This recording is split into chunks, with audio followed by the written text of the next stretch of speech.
ആഖിറത്തിൽ ആദ്യം പരലോകത്ത് വിചാരണ ഉണ്ടാവുന്നത് നിസ്കാരത്തെ കുറിച്ചാണ്. അത് ശരിയില്ലേ വേറെന്ത് നമുക്കുണ്ടായിട്ടും കാര്യമില്ല. ഒരാൾക്ക് കുറേ നോമ്പുണ്ട്, കുറേ ഹജ്ജുണ്ട്, കുറേ നിസ്കാരങ്ങൾ ഖളാ വീട്ടാനുണ്ടായിരിക്കെ മരിച്ചുപോയാൽ അയാൾ സ്വർഗത്തേക്ക് പോവോ? ഇല്ല ഇല്ല. നിസ്കാരത്തിന് പകരം വേറെന്തെങ്കിലും സ്വതക്ക കൊടുത്താൽ പകരാവോ? ഇല്ല. ഹജ്ജ് ചെയ്യാത്ത വാപ്പ മരിച്ചാൽ മക്കൾക്ക് ഹജ്ജ് ചെയ്യാം ഉപ്പാന്റെ പേരില്.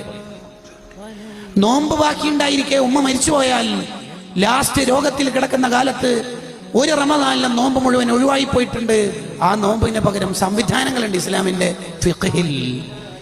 ഒരാൾ നിസ്കാരം ഒഴിവാക്കിയിട്ട് മരിച്ചുപോയാളാ 70,000 ദിക്ർ വാപ്പാന്റെ പേരിൽ ചൊല്ലിയാൽ നിസ്കാരത്തിന്റെ പകരാവോ? ഇല്ല ഇല്ല. നിസ്കാരത്തിന്റെ പകരം നിസ്കാരം തന്നെ. ഒരൊറ്റ നിസ്കാരം കളാൻ പാടില്ല, ഒരൊറ്റ നിസ്കാരം കളാൻ പാടില്ല.